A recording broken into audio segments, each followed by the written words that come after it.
Well, there we are, live on Facebook, Pretoria News, South Africa. Thank you so much for having me as a guest on the show, on the live broadcast from Pretoria News, South Africa. My name is WarriorRic, also known as Ricardo Grissel. Yes, my mama didn't give me that name, WarriorRic. That is my name because I am a warrior and I'm fighting against all types of spiritual wickedness, especially during this COVID crisis. So we're going to get into a conversation, as you know, on gender-based violence. That's what the hour that we have together is about. And I want to leave some time, obviously, for comments and suggestions, debate, ranting, whatever, suits you. I've already had a few comments on the test where people were asking questions about who I am. So just a bit of background on me. I've lived in South Africa for 26 years. I met my wife here in 1994. I'm Lesotho. We have 4 children and 2 grandchildren. We live in Boksburg. So yes, I am a true South African American. Originally from Berkeley, California, born and raised, Stanford University graduate, just the rival actually of the Berkeley University town, 45 minutes to an hour south at Stanford University. And I came here to South Africa in 1994 as a model and commercial actor. And that led to me taking what my mother would call a real job and working in marketing and branding.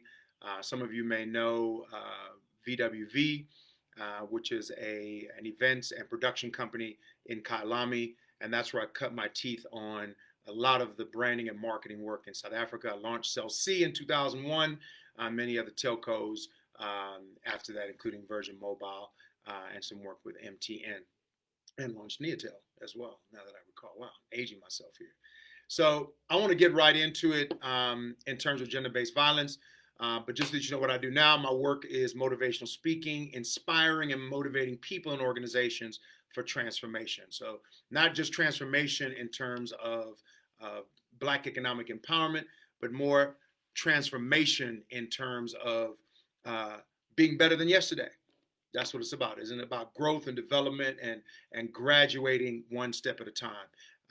That's what graduation is. Step by step by step. So what I want to do is I want to graduate today with you. So I'm going to solicit your help to learn and to unlearn some things around gender-based violence, and also just understanding our own genders and our role in that space. We didn't choose to be born male. We didn't choose to be born female.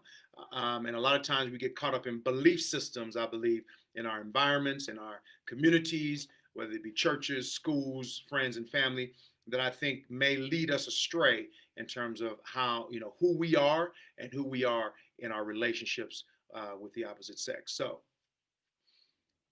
without further ado, I want to chat to you about, give you an outline of what I want to chat to you about today in the realm of gender-based violence, also known as GBV.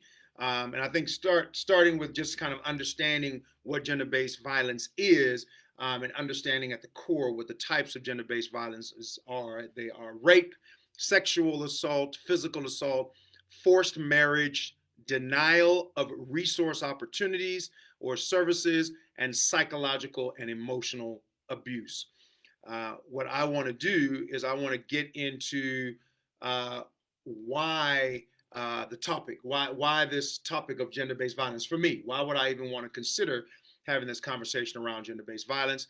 And then I want to talk about one of the core areas that the gender-based violence information systems talks about in terms of the 6 core areas. And it's actually the last area that they touch on, but I want to go deeper into the psychological and emotional abuse, which I think really is going to tie into our boys and young men from a young age, how that develops. As I said, you were born who you are, and that relationship of knowing who you are and who you are in various situations, especially with the opposite sex, becomes important.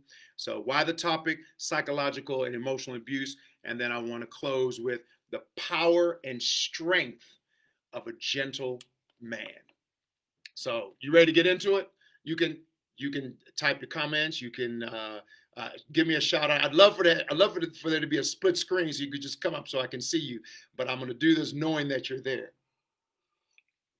and trust that you're there. If you can't hear me or if something goes awry, just please let me know. You know, load shedding is real. So if anything goes awry, please let me know. And thank you so much for tuning in to Pretoria News South Africa live on this Facebook program. And I hope we learn and unlearn some things in order to be better human beings and that we can build a better society, not only in South Africa, but the world.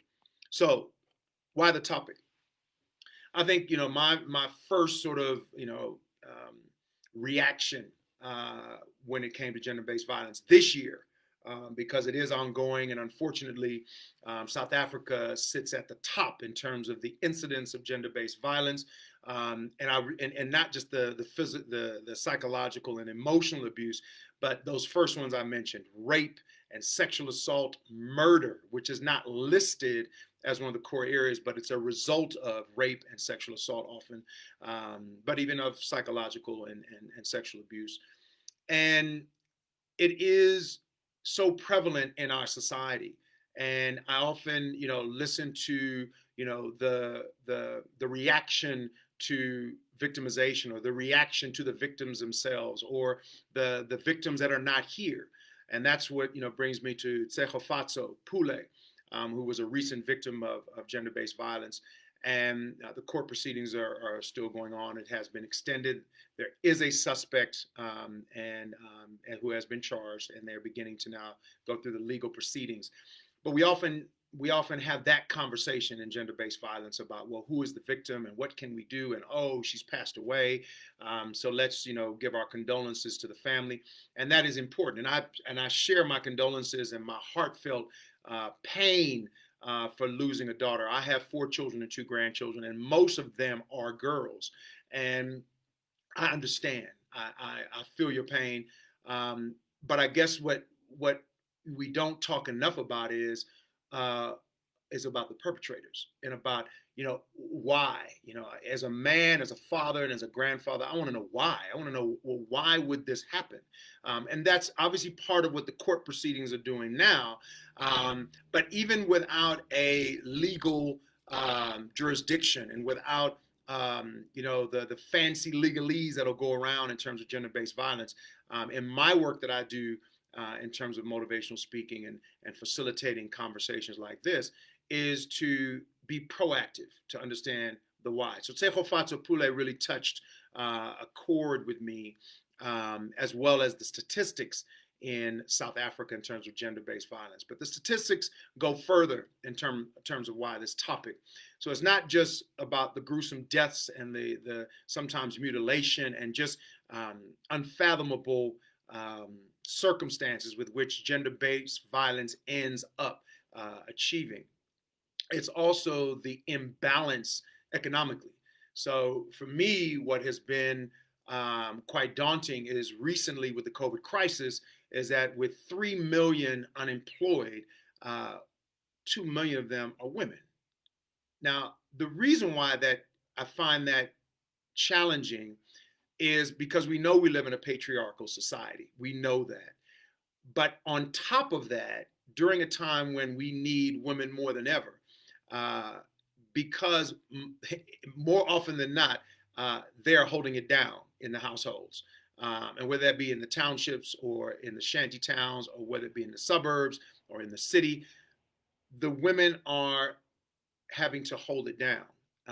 And if you're losing more jobs, women are losing more jobs than men, but there are more women that are actually holding it down at the house. Call it breadwinner, call it nurturer, call it whatever you want. I don't have the statistics on the number of single parent family homes and how many of them are women. But what I do know, from go-go down to little sister, the women are holding it down. And this is where, again, bring in the comments if there's a challenge. I see I'm being summoned here. Let us know where you are joining from. I'm joining from Boksburg. Yeah. Did I mention that? So I'm in Boksburg, Boksburg, Gauteng. Now not Boksburg, but Gauteng is, now surpassed Western Cape in terms of the number of confirmed coronavirus cases. So yeah, Gauteng, that's where I am, in Boxburg. So the economics of gender-based violence is something to consider as well, because oftentimes you hear the word violence and you immediately think, well, that's physical. There's a physical manifestation of GBV. But the reality is that there's this passive aggressive behavior that comes from perpetrators, typically men, that are that is wreaking it's wreaking havoc on a society of women because of patriarchy. And 3 million job losses with 2 million of them being women just really smacks dab in the middle of patriarchy and privilege.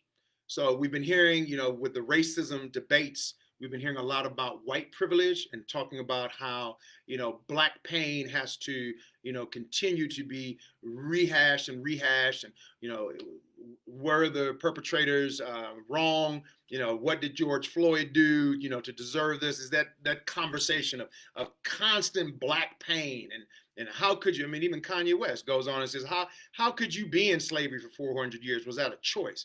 It's this idiotic sort of thinking and maniacal thinking around speaking to the victim as if the victim had something to do with their being in that particular situation. Wrong place, wrong time, wrong color. It's similar in the gender scenario. I spoke with one of my buddies from Atlanta. He lives in New York now. And when I said that I would be speaking, well, he got the message that I'd be speaking on gender-based violence. He said, that's deep. He said, that's a big subject. He said, are you, equipped?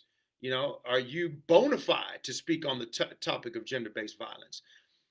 And I said, I got no degrees to my name on gender-based violence. I have no sort of credentials around gender-based violence as a doctor or a psychologist. But what I do have is experiences in fatherhood. And what I do have is experiences around the news of gender-based violence. But even more than that, I have the experience of abuse.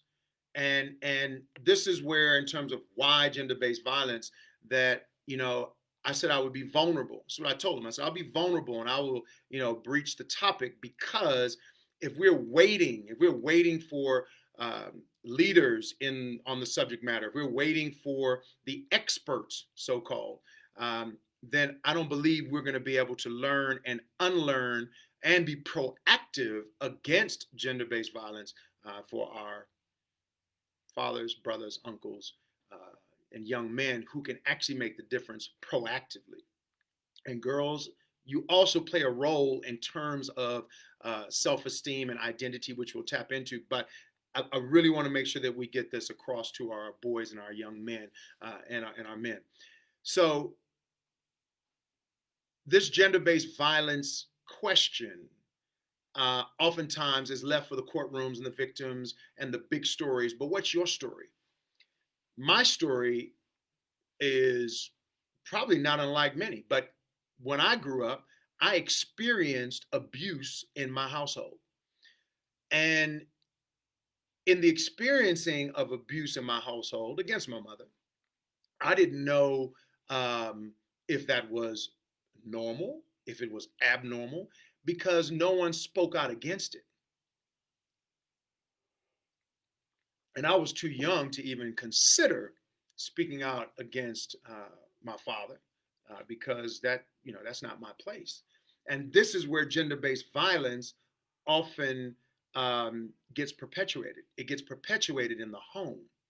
So whether that has a long-term effect on boys growing up in abusive households, I'll leave that for the experts. I'll leave that for gender-based violence experts, childhood psychologists, and early educational development experts. But what I can tell you is that I had to unlearn behaviors that misbehaving men had, and not just in my household. I could see it and experience it everywhere from television to a neighbor, but it was so prolific that I couldn't see necessarily any wrong in it besides the fact that it was how do you say? I mean, it's wrong. I get that it's wrong, but remember, abuse is not just physical. So how men would speak to women, whether they'd lift a hand or they would consider shouting or what have you at women, that was all wrong. It was all part of gender-based violence. It's part of the core, the six core groupings that the GBVIM talks about. And so growing up in that environment was the beginning of how I was complicit in gender-based violence. And this is what I want my boys to get, is that when I say that I'm complicit, it doesn't mean that I was in the best position to do something about it. But in today's society, with technology and with support groups and with experts, there is certainly more that our boys can do. But there are men that need to step up to be able to help our boys get through those challenges, especially in the home and in communities where gender-based violence rears its ugly head. So for me, it went further. And when I say it went further, I didn't leave gender-based violence at home with my father. I didn't leave it at home with a neighbor. I took it with me. And the way I took it with me was quite interesting because I was celebrated by other men and other young men for dating many women, for wanting to chase girls and young women. That it was a situation where I felt that that it made me more of a man, by having multiple girlfriends. Or it's not that I didn't treat girls and young women and women well. I mean, I was brought up to be chivalrous and kind and loving. But what is the benefit of having multiple girlfriends? In fact, what is the conversation that a young man is having with a young girlfriend about the second and third and fourth girlfriend? How does that conversation play out? I mean, are there not lies and cheating and deceit that happens? Because I know it happened with me. In order for me to go and get an ice cream with one girlfriend, the other girlfriend couldn't know about it. That's deceit. That's cheating. And in those early days of dating and of meeting and fraternizing and whatever you want to call it, there is gender-based violence. Because remember that the psychological and emotional abuse is the beginnings of where it can end in the loss of a life like Sehofatso Pule. So when I think about the importance of how we as men and young men help to raise boys, maybe we should stop using language that is abusive. It may be passive aggressive in that it doesn't sound abusive, but the conversations around chasing skirts and labeling the way girls look and the way women look, we don't get those kind of labels as young men and men. There are many more labels for girls. Why are there so many labels for for girls and for young women? It becomes like a hunting spree, for men. So I believe that dating is important, and I believe that there's a way to do it. And I think we've been getting it wrong in these patriarchal societies, where the man is celebrated, the young men are celebrated for hunting down women in that way, right? I don't mean, I'm not talking about hunting down with guns. I'm talking about hunting down with eyes. I'm talking about hunting down with look how many girlfriends I got, sort of thing. So the importance of why the conversation on gender-based violence, what I want you to get, is that it is the statistics that that we get in terms of violent behavior. It's the statistics that we get in South Africa that are at the top of GBV worldwide, which is sad, and especially in the economic realm. And we're experiencing it now in in the COVID crisis, where 2 million females, have been put out of jobs out of 3 million job losses during the COVID crisis. That number just doesn't make sense, especially given the role that women play in our households. And then absent fatherhood. And absent fatherhood is an area that is dear to me because as I moved into adulthood, I took some of that gender based violence that I experienced in abusive behavior, in my talk, in the way I walked, in the way I engaged with women with chivalrous behavior. Oh, he's such a gentleman. Oh, he's such a wonderful guy. Right. But when you are celebrated for having many girlfriends, it can wreak havoc on your marriage. It can wreak havoc on the way you see yourself as a future father. And that's exactly what happened to me. And I only realized it when I was in it, but there's still no excuse. And the reality is, as much as I'm a celebrated father and grandfather, and I'm very proud of all of my children, I'm very proud of being a father and helping others to be better fathers, I have the experience firsthand of being a deadbeat dad and of being an absent father. When I left the United States to move to South Africa and I made that decision, I left my first daughter behind, Maya. And it's difficult in that I would have wanted to father children on two continents. I mean, and that was what I wanted to do. But it's complicated in that there are two women involved as well. So when you look at how you manage that, fathers, potential fathers, those of you who want to get married, I don't know. I know there are some faiths that believe in polygamy.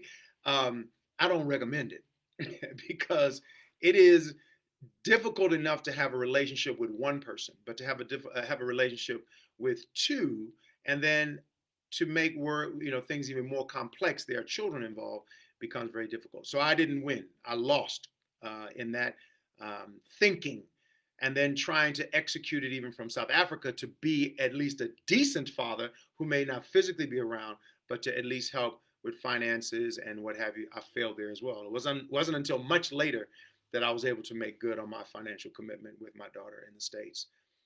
And I still pay the price for it. And for my sins, I still don't have a relationship with my daughter in the United States.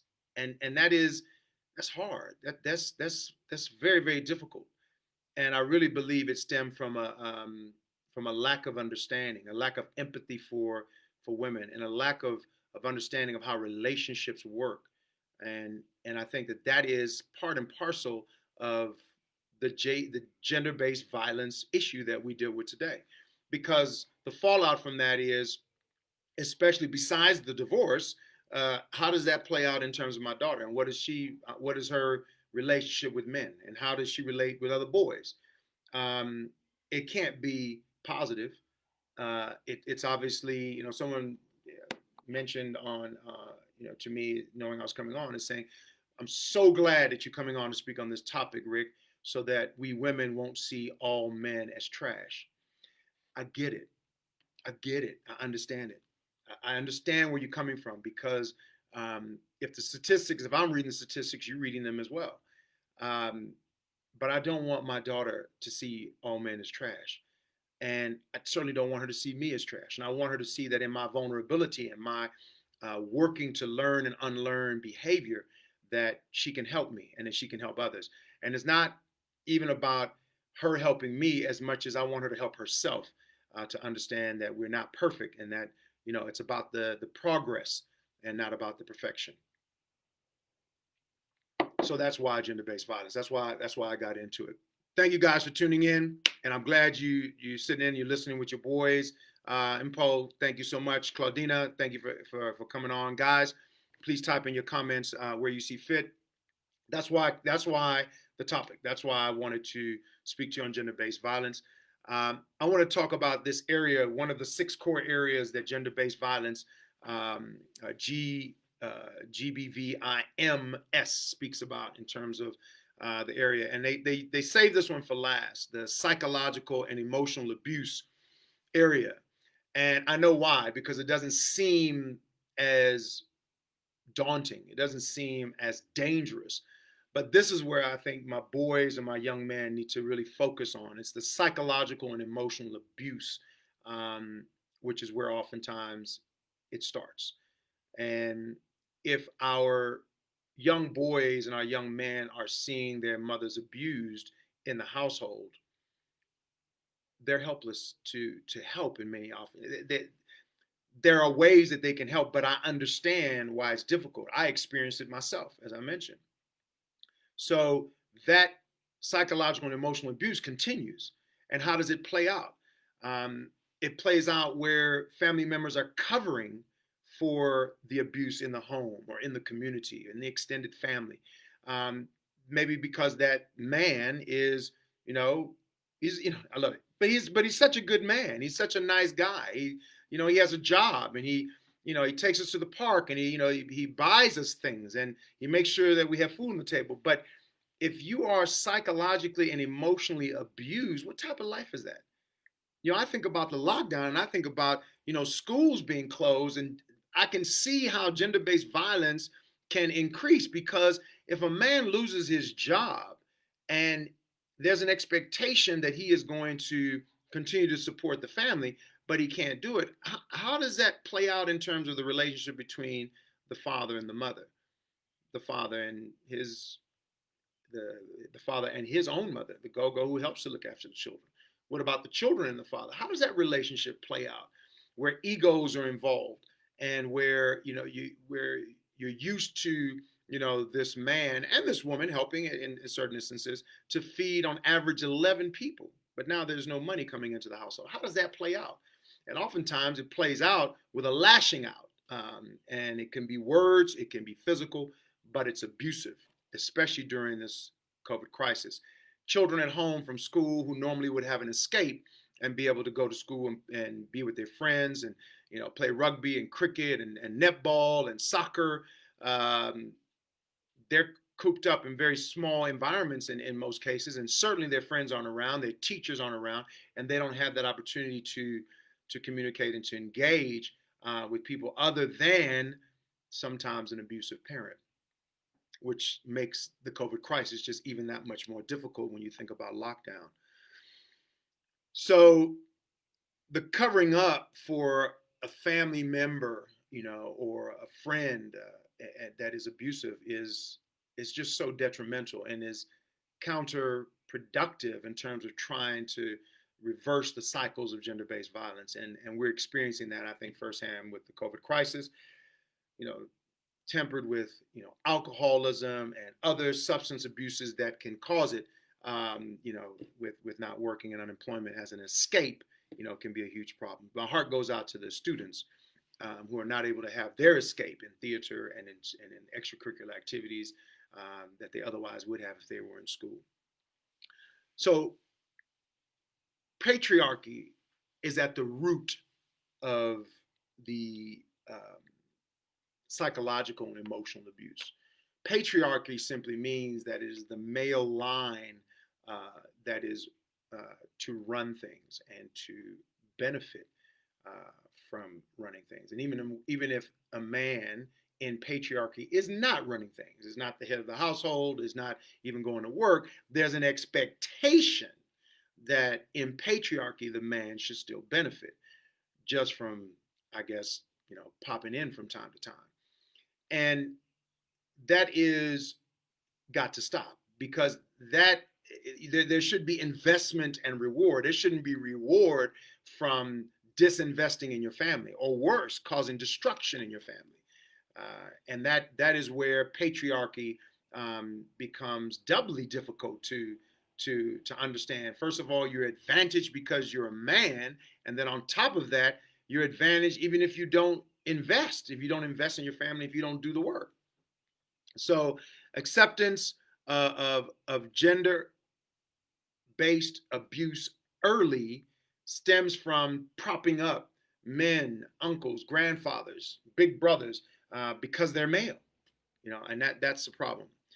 I believe your words are a creative force, and there's some people that will say, Rick, why are you going so deep into gender-based violence, and why are you so pro women's rights? And oftentimes, we're getting into these areas now where we need to be PC, right? You got to be politically correct in how you say things and whatever. And I told you in the beginning of this conversation that I'm not the expert. I'm not an expert on relationships, marriages, uh, gender-based violence, raising children. I'm experiencing it, and I'm experiencing it real time, and I'm experiencing it with you as I listen to the news and as I engage in my community here in Boxburg. And what I realize is that being PC is not effective, that being silent is being complicit, and that the only way we can make for change is that we're going to have our voices heard. So, men, young men, boys, the critical nature of your voice is so vital. I always tell young people in theater, I said, when you get up on that stage, rather be loud and wrong than to mumble and not be heard. I just want to give you a safe and secure place to do that. I want you to be able to have the opportunity to, to not worry, but pray. You're not fear, but have faith. And that way, I believe what you're going to need is you're going to need more support. And what I'm telling you is WarriorRic's got you, that you don't have to do this alone. And teachers and priests and pastors and fire chief and police chief of the male persuasion, you should also say, I got you, and that I got your back. And that through your behavior, you'll demonstrate that you're offering a safe and secure place for our young men and our boys to thrive and to understand what it is to be a gentleman, which I'll get into now. There's a quote that came from, I think it's from James Dean, but I'm not trying to say that James Dean is a model male, but I know it's from a Hollywood actor. It could be James Dean. Nonetheless, the quote goes like this: "Only the gentle are truly strong." And it leads me into the last area that I want to get into, and I would love to get your comments from the talk. It is so vital to have a balance in life. And in fact, we should be striking a balance every day. If you think about it in terms of exercise, you think about, the resistance where you if you're pulling, it's a pulling strength, and then you relax, and then you spool and you relax. It's about getting up in the morning, having a full day, and then getting rest, and making sure that you rest fully, and you have a full day. So work hard, play hard. That balance is so important. And when we think about being strong, sometimes we get it completely wrong.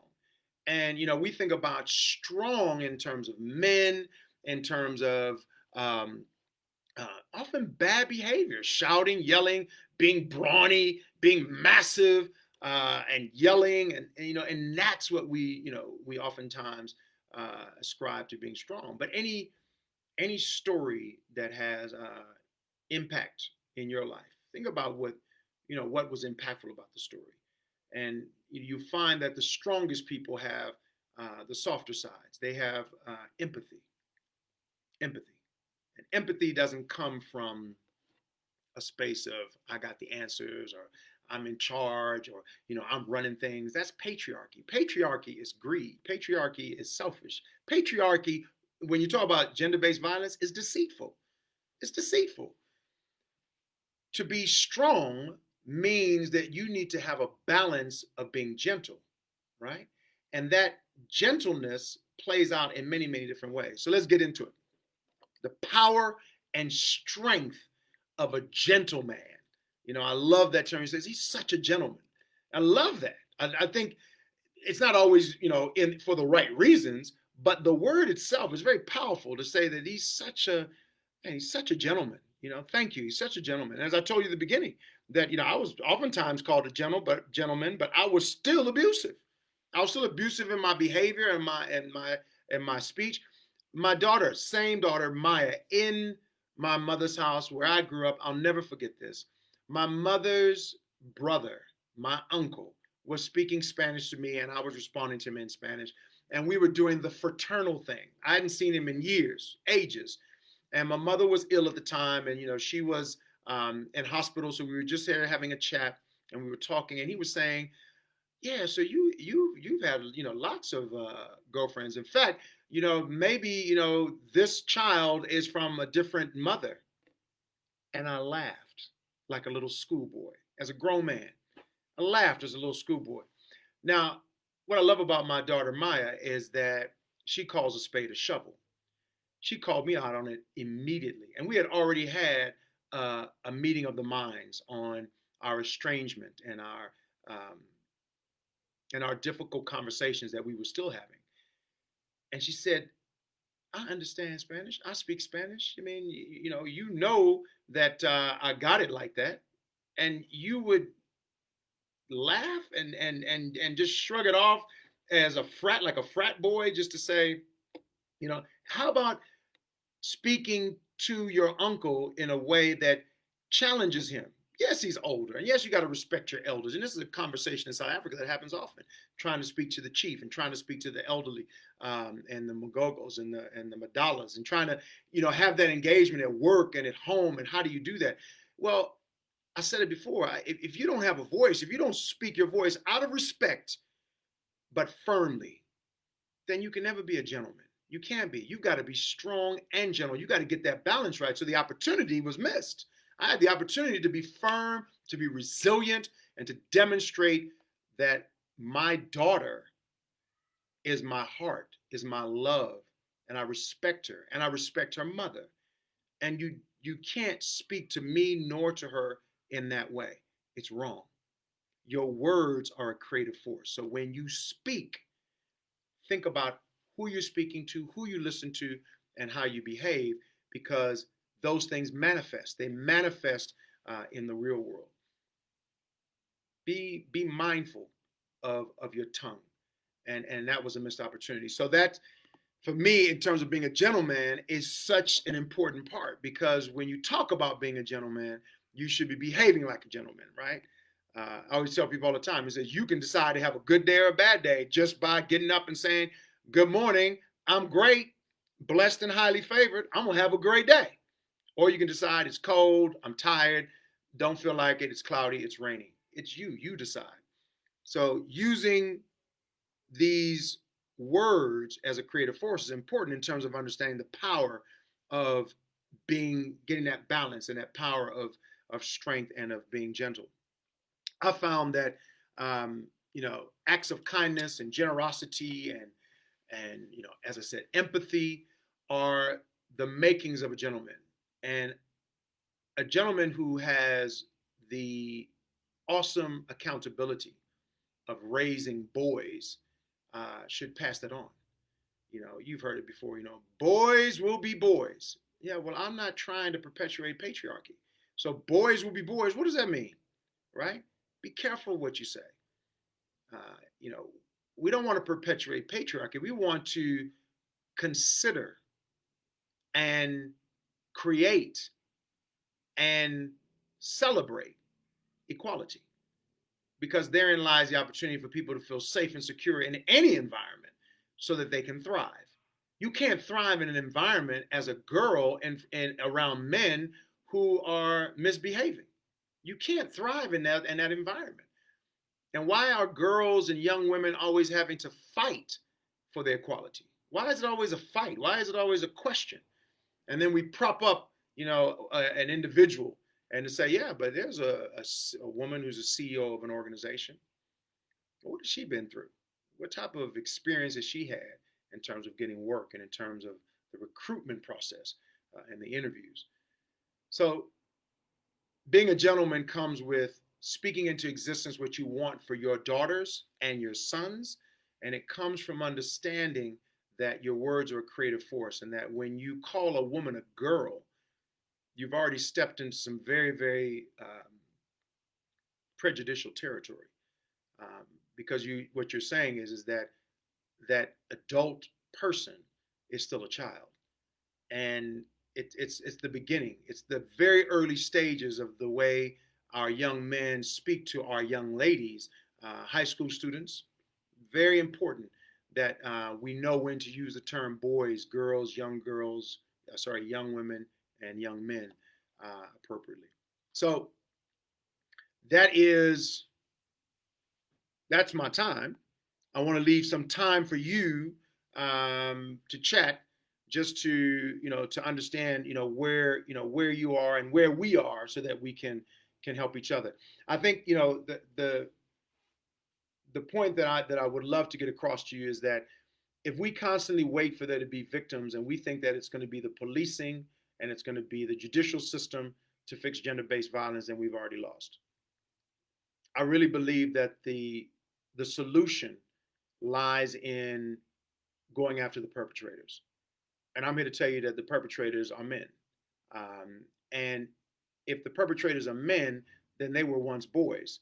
So, as boys, what are we teaching our boys and what are we allowing our boys to do and to say when it comes to girls and young women and women?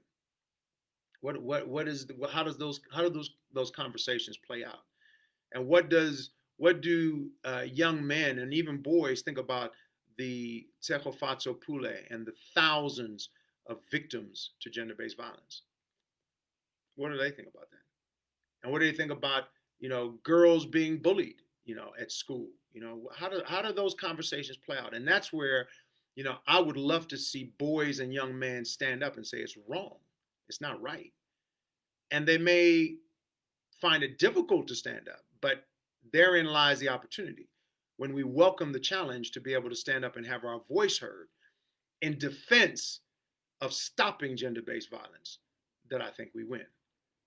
So my ploy to you is to continue to protect the victims, continue to look at the laws and the books and policies. And our president Cyril Ramaphosa had some very strong language recently against gender-based violence as one of the national talks to the nation, and that's important. That's part of the process. But what I'm not hearing enough of, and there are organizations out there doing it. I'm not saying they're not doing it. Men Engage is one of them in Africa that are part of the Sonke organization that are doing their part as the male gender to participate in helping to stop gender-based violence. But if we don't make this a priority in terms of growing up our boys and our young men to be gentlemen and to understand the balance of what it is to protect and nurture, you see, that's a role that both men and women play. Or do the boys not get the opportunity to wash the dishes? That's a missed opportunity. A man has got to be independent. The only way he can be independent, he's going to have to learn how to wash dishes. He's going to have to learn to respect and appreciate and feel dignified about his household from a young age. Making your bed, looking after things. And women, young girls, can be out there, cleaning the pool and looking after the yard, picking up the dog poop, right? To get the balance, to understand. How do you get the balance? You're going to have to physically participate in understanding the importance of self-discipline, self-respect, and having a dignified household. And I know that it can be difficult, it can be challenging, but we should be up for the challenge. So thank you so much. I appreciate everyone that's come on, and normally I'm on these from Instagram Live, but I see that there are some messages, and sorry, but I want to give you the time now. Thank you, Robin, for coming on and saying it's not talked about enough. Appreciate that. You welcome, Melody. Thank you so much. I'm glad you tuned in from Cape Town. Gender-based violence, the victims do not have a voice. They feel scared. Absolutely. Absolutely. Not only the victims, Claudine, but as I was saying, I mean, it's the perpetrators and protecting them. So it becomes a real challenge. Thank you, Melody. I try to be courageous. Thanks for speaking from the heart. From Tessa, thank you. A strong role model, I believe, comes from a gentleman, Tessa, and I think that's the ones that made a difference in my life, including my father, very much so. And I love him. I love my father to bits because he has that character of a gentleman. But it was also coaches. It was also teachers. It was also pastors. I had such a wonderful upbringing that it would take a few live chats to be able to share with you how many men shaped my life. Well, I wonder how many men are helping to shape our boys and our young men's lives today, especially with so many single parents and mothers. I think that's wonderful that you can do it, but you shouldn't have to. And if it's not the man that is the biological father, there should be a male figure in a boy's life that can express what it is to be a gentleman, what it is to get the balance right, and to use language that creates equality and promotes equality. And I think that's what's that's what's vital. So you are so welcome, Mario. Thanks so much. So guys, if you got questions or anything that you want to share, that's my time. Right on. So Julio's saying, is it your boys? Boys don't have, correct. So boys don't have enough strong role models. It's true. It's true. And I mean, a lot of times our boys are seeking out role models through technology. So they're seeking them out on social media. Typically they're celebrities, and celebrities are typically not the best role models. They've got massive distractions, mainly money and fame, that keep them from being, getting the balance right. Ego is a dangerous thing. And I was just reading something from a colleague of mine on his Instagram account, AB Mokuswani, very good friend of mine. And getting the balance right between ego and your blind spots means that you're gonna have to consider your vulnerability where you can't necessarily see it. Other people may see it. If you give them an opportunity, maybe they will critique you. But the ego is always leading, and the ego is always going out there, and we're worrying about the likes. We're concerned about being popular, even as grown folks. And that's where we miss the opportunity to have role models that can actually help our young boys who are extremely vulnerable, and we can help shape their behavior. Right on, Joshua. Boys should wash the dishes for the sake of independence, not necessarily what a woman's place is in the kitchen. Joshua, what I find is so interesting. I remember growing up, and as I was coming into, wanting to get married, and this thing came up about the man is the protector and the woman is the nurturer. I don't disagree with that. But it's not 100%. It's not all the time. The man needs to learn how to be the protector. There's no doubt about that. There's physical strength. There's a fortitude that is innate in a man that can be the protector. That's fair. I get that. And the woman has things that a man doesn't have, including nipples, right? To breastfeed. That is part of nurturing. It's a physical, I get that. But the two have got to also meet from time to time. And the man has got to be able to nurture, has got to have that gentle side. And a woman, which they do often, has got to stand up and be the protector. It's just that too often in single parenting, when it's a woman as a single parent, she's having to do single parenting as a protector and a nurturer without, having to get the balance. It almost becomes schizophrenic, to have to be that. So that's why being a protector and a nurturer, understanding the protector-nurturer sort of roles, and understanding your own personality, where you may be more of a protector, more of a nurturer, regardless of gender, becomes important. It's awareness, to be aware of behavior, your own behavior, the behavior of the gender, and the behavior of your children helps you to be able to better balance, when your children need nurturing, when they need protection, when your wife or husband need nurturing or protecting. And that's why it's good to have two, that can raise a child, or more, that can help raise a child. Oh yeah, Robin, I love that. You see that? Thank you, Robin. You need a woman. Hey, women get it. Have you ever seen a mama bear protect her children?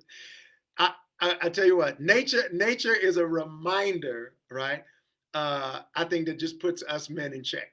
There's no doubt about it. So yes, I agree with you, Robin, that mama bears are very much protectors. In fact, I've rarely seen mama bears nurturing. They seem to be much more of a protector. Thank you for that, Robin, and thank you guys. I don't know if there's anything else that you want to share. Please feel free to hit me up on Instagram or on Facebook. WarriorRic, and I would love to keep the conversation going. It doesn't stop here. Spa Women's Challenge virtual race this year, in conjunction with so many partners. One of them I spoke with today, Garmin. Hello, Garmin SA, and looking forward to you being part of the Spa Women's virtual race this year. And we've got Lowfelt Spa, Pretoria Spa, and which is North Rand Spa, and South Rand, which is Johannesburg. So Pretoria, Johannesburg, and Lowfelt Spas coming together for a virtual race. First ever, we going after the Guinness Book of World Records, and we hope to have over 30,000 participants for the virtual race, and we're going to give you more news about that coming up. But the beneficiaries will be gender-based violence. So the charity is gender-based violence. I'm not sure of which organization, but just to make you aware that Sprawl Women's Virtual Challenge will be building awareness and donating money to victims, and hopefully in education as well, which I want to push in terms of GBV and stopping it, and us men not being complicit in the behavior against women, and that we may be a part of the solution. So that's the idea. So look out for Sprawl Women's Virtual Challenge, end of September. I won't give away the date just yet, but we're going to launch it just now. You'll see what's happening there. So very exciting times. And look after yourselves. Look after yourselves. Look after one another, and know that it's not about being perfect. No, it's about the progress. Just a little bit every day. This morning on Live IG, I let the audience know, let my people know, my soldiers, that it's not about being perfect. That it's about the progress, and celebrating the milestones, celebrating the fact that you got up this morning, that you're breathing, that you have a roof over your head and food to eat, water to drink, clothes on your back, airtime and data on your phone, perhaps, right? You can say thank you to. And for those who don't, you can actually help them with what you got, right where you are, with what you have. You can give them something so that the harvest can be full. The only way we can have a harvest, is that we each are going to have to put in a bit. Don't worry about what you don't have. Be grateful for what you have. Grateful. That is the beginning of greatness.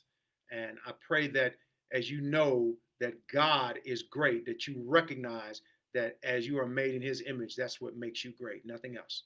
The fact that you are part and parcel of the creation, and the part and parcel of this breath of life, that is what makes you great. And that's what you should celebrate every day. And that's what I do every morning. I take a breath and I say, I'm blessed and highly favored. I'm great because God is great. And I wish that for you as well. So that's gender-based violence. I look forward to doing more chats, hopefully, with Pretoria News South Africa. Thank you guys again for having me on. And let's stay in touch and look after yourselves. And please, boys, young men and men, look after your sisters, look after your aunties, look after your go-go's, your mamas, and your friends. And let's love one another in a manner that speaks to equality and not patronage, that speaks to growth and development and not patriarchy. We can no longer tolerate a world that's living as we did in the pre-COVID world. And this COVID crisis should be about learning. It should be about growth and development. Let's have the conversations, the difficult ones especially, and let's be kind to one another. And through empathetic leadership, let's live in a post-COVID world that is not a new normal, but rather a post-COVID world that is extraordinary. This new normal that we're experiencing now is temporary. I want you to look forward to something much better, something much more humanitarian, and something much more exciting. It's called the extraordinary. I'm WarriorRic. God bless you. Have a great evening. Where are my soldiers at? Right here. God bless.